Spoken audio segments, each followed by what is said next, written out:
recording? I think we are now. Is the countdown going? Yes. The microphones are moving? Mic level 91. Hello. Hello. Yeah, I think it's going.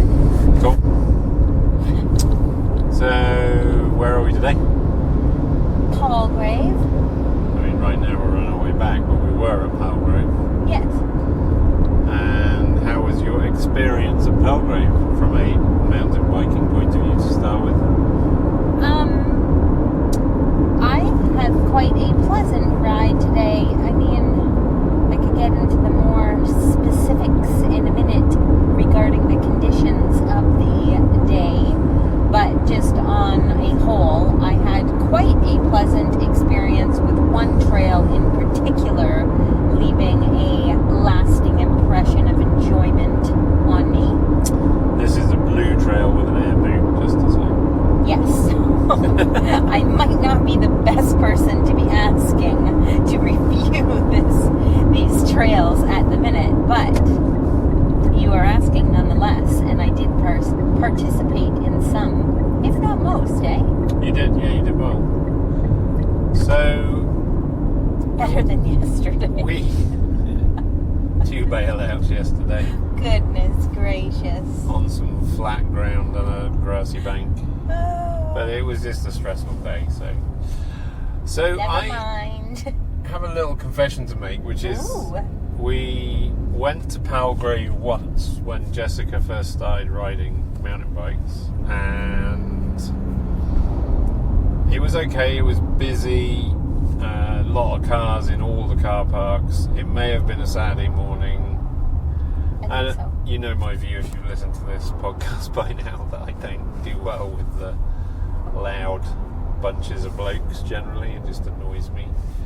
So I've been avoiding it. I've just been thinking every time it's cropped up when I've been looking, I'm like, there's lots of trails there, but I need to go on the day there's a cyclone or a hurricane or something that means nobody else is going to be there. But we had a long day yesterday, got back late, had to have a car towed outside the front of our house. I got up this morning, couldn't face a long drive, and Palgrave was The solution. was kind of the closest decent place that we haven't ridden a lot before. And whilst we have a few episodes in the bag on the podcast, I'm still trying to keep going because the winter's going to be long.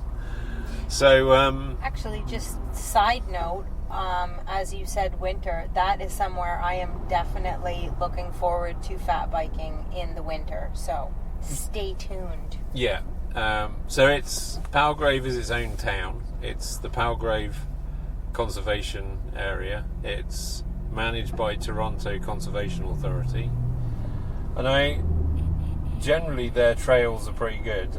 Considering it's next door to Albion, whoever the trail builder was at Palgrave, or designer, was a much more into flow trails than the dude that built Albion, or dudess. Because Albion, there's a lot of trails that are stop start, steep hills, steep down, steep up, and sharp bend, and there was a lot of the trails today, including the blacks that I rode, that were proper flow trails. So I was pretty impressed. So just to sum up the riding quickly, Palgrave has a lot of trails. So we were there for maybe 3 hours and did 10, 12 miles. I actually was going to ask you, how much of the trail system did we do today? Like, was there a whole bunch that we didn't? About half. Okay, so there's plenty more then. Yeah, so we did about half today. There's a real mix of green, a lot of green, but the green isn't boring, it's quite up and down with routes across the trails, so good to learn on. A lot of excellent blue trails. I could ride the blue trails all day there. They just flow and there's nothing scary. There's the odd big drop that they put in, but always a ride around if you don't fancy the big drop. Yeah, that's true. So the greens and the blues were excellent. The blacks, I would say, in Ontario generally, those blacks were a little bit tame. Having said that, the ground is sandy. You really don't like the sandy ground, do you? No, I don't. It doesn't bother me, so I do wonder if some of the trails are graded black because when you come hurling around those bends into the sand and everything slips, I think it can be a bit off-putting maybe. But good flow trail, well built, decent berms. The gaps between the trees, I run 800mm bars. You can fit through with enough room to spare, so not ridiculously narrow where you have to kind of dive your bars or anything. Yeah, I would agree with that completely.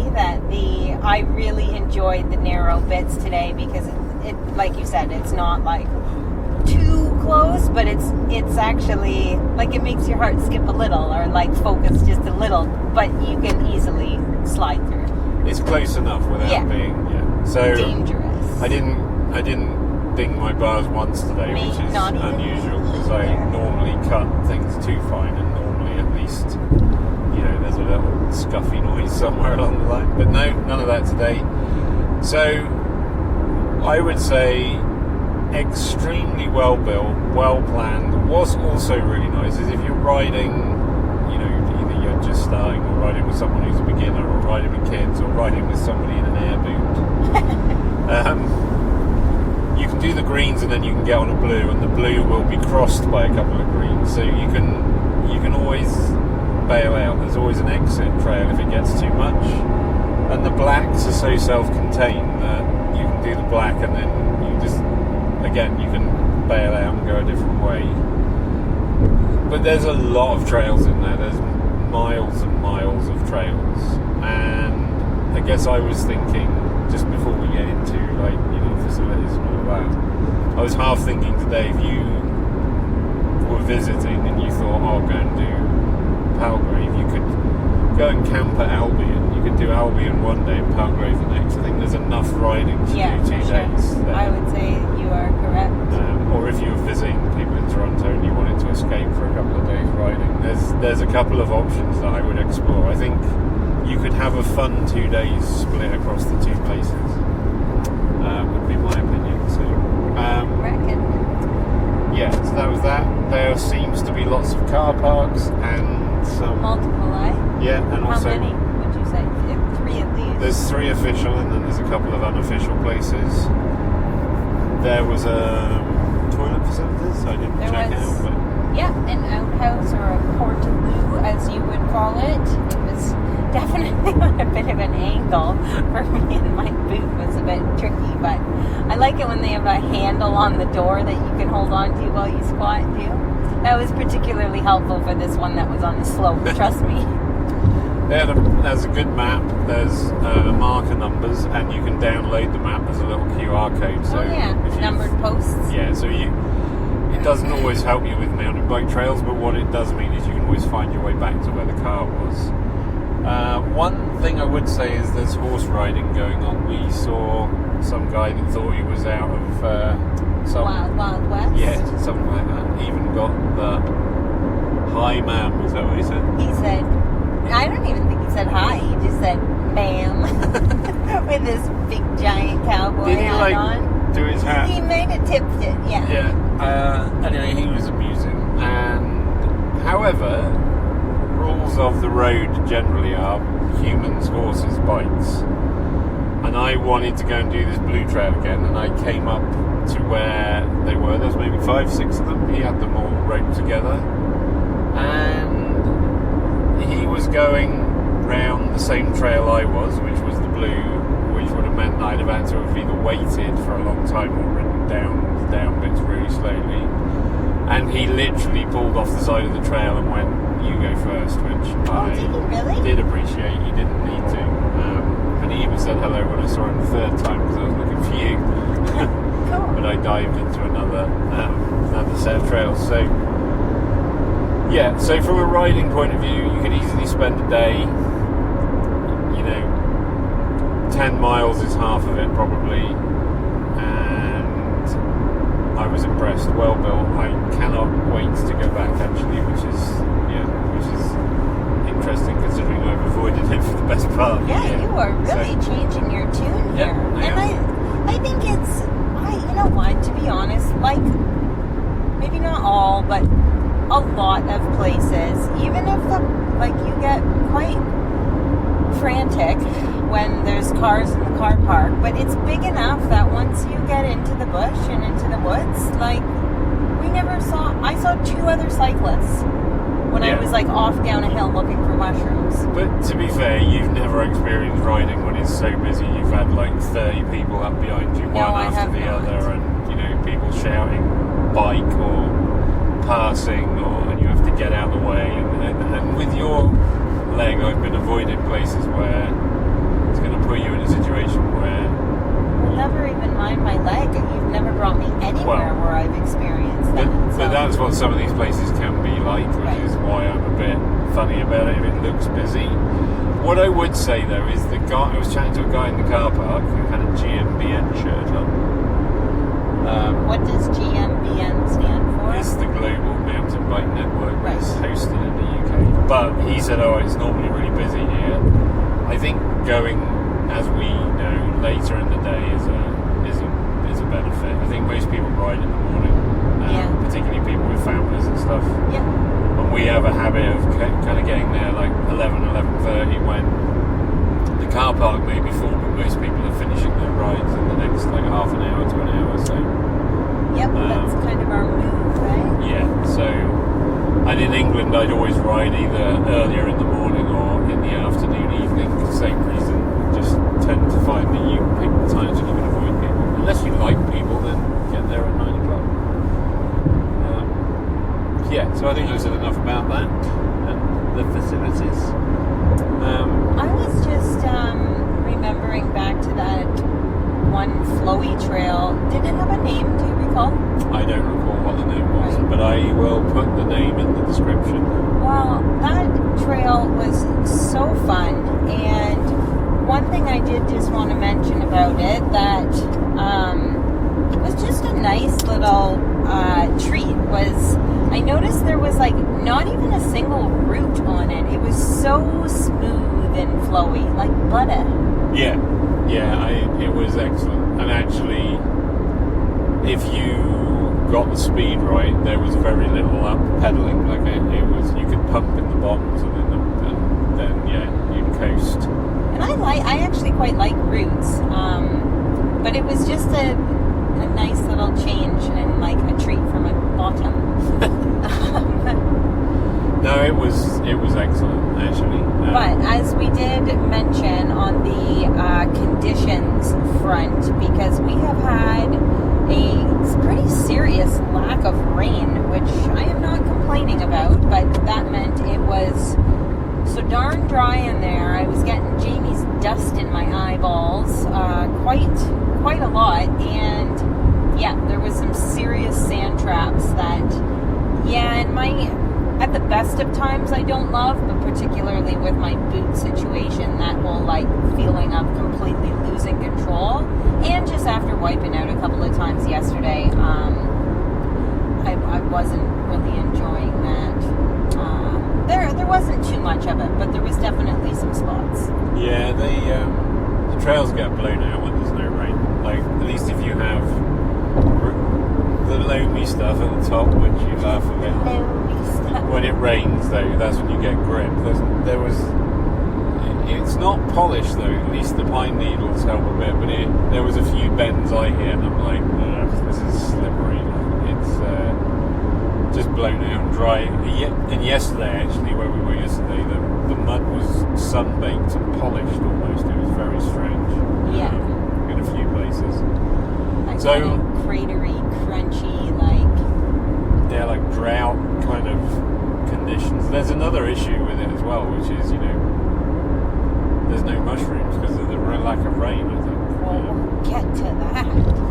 But, I think then in all forest areas, there's an increase of forest fire, so there's that issue. And also, even if it rains now, the rain will just run off the top of the land because it's too dry, so you need like gradual rain for probably a week or so just to settle everything down. And I'm saying that and not really wanting it, but you can definitely see how desperate we need it, I think.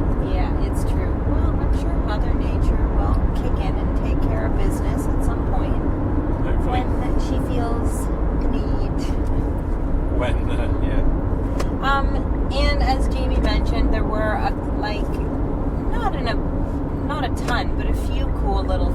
there's like a few little drops, but I wanted to mention those couple of bridges. There was, I mean, 3 or 4? Yeah.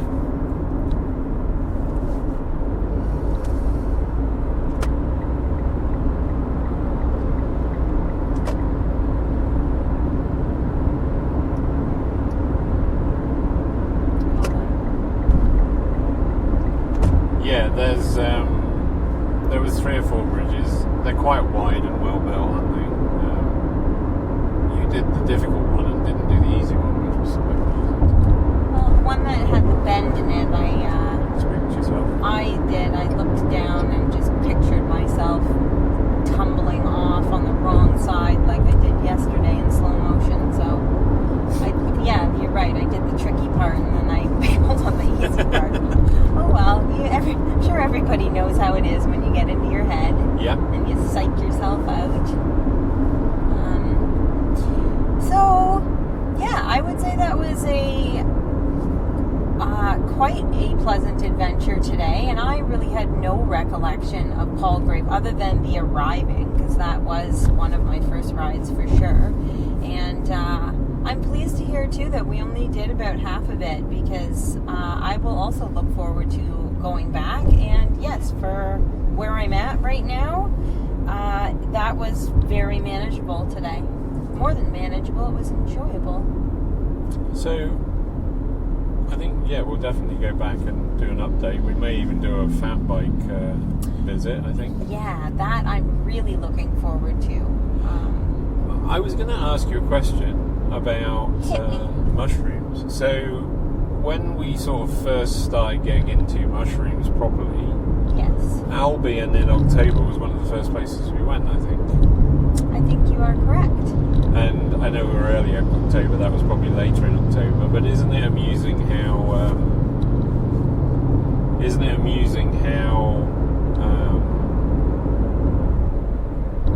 few mushrooms there are today, and how there's no sign of any really compared to that October?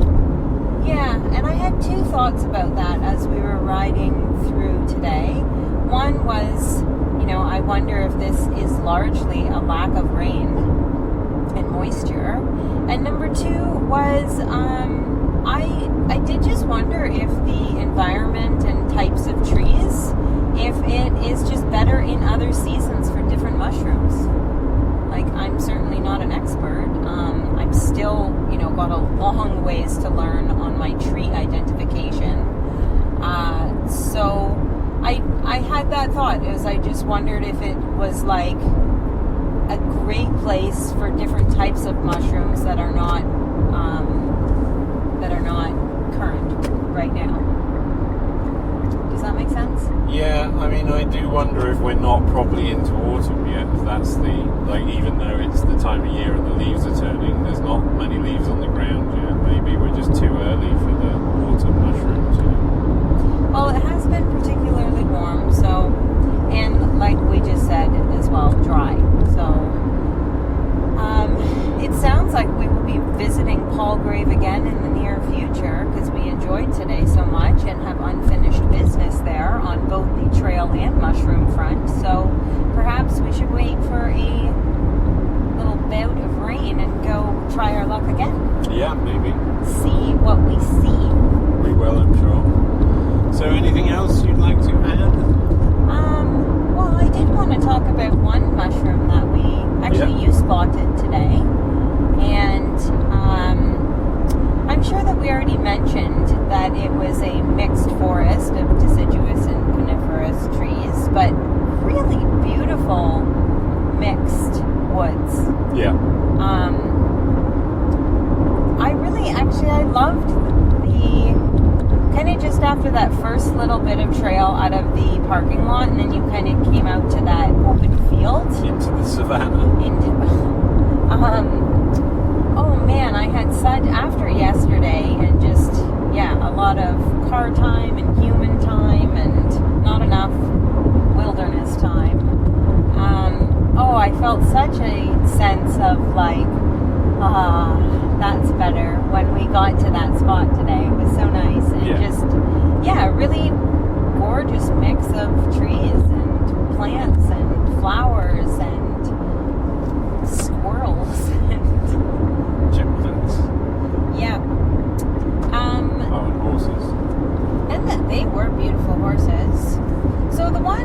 mushroom that we can't be 100% certain because we did not do a spore print, but we're pretty sure that we've narrowed it down to this conclusion, was called, we believe, the clouded funnel. And it was sort of just a regular white mushroom. Speed check reported ahead on Gardner Expressway East.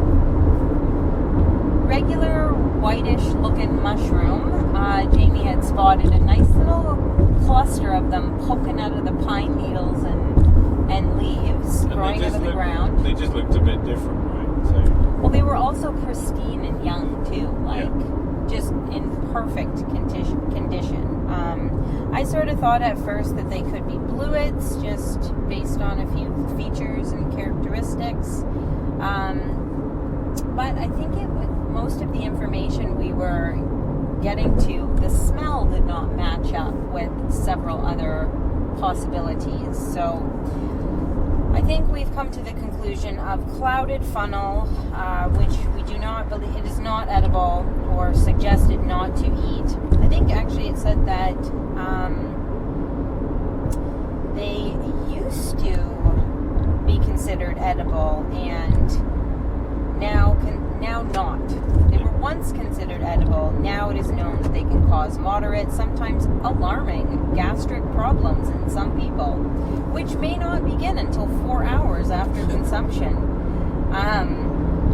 So, advised to be avoided. They've been downgraded. Yes.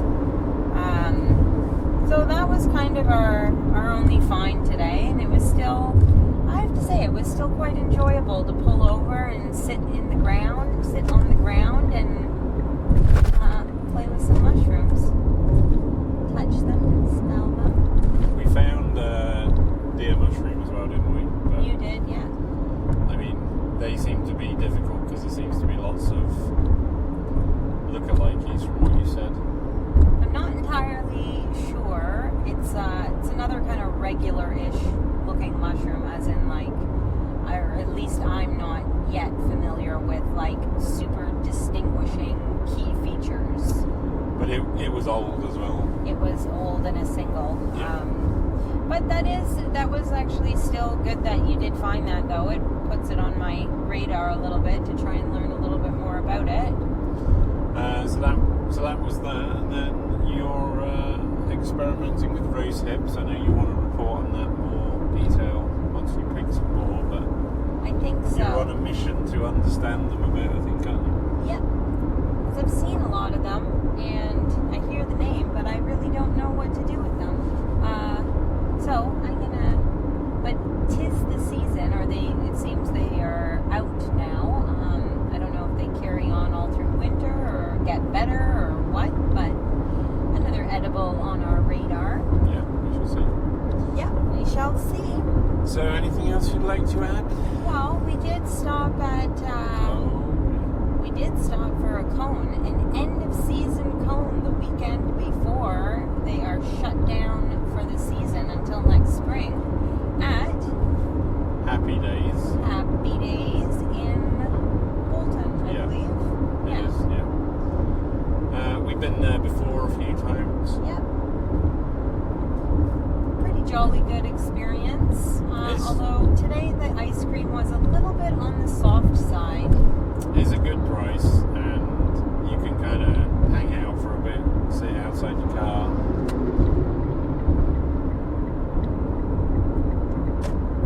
Yeah, there's a good parking spot on the road right across the street, a single that is perfect for keeping your eye on the bikes on the back, and it's a good convenient little stop and excellent flavor selection. Yeah, I would agree. And the guy's friendly enough, and the staff are friendly. There's the Tim Hortons opposite if you need coffee to warm up after your ice cream. Or a pee. So that we'll put a link in the old description for the ice cream cone place. Yep, happy days. And anything else you wish to add? Until next time. Get lost.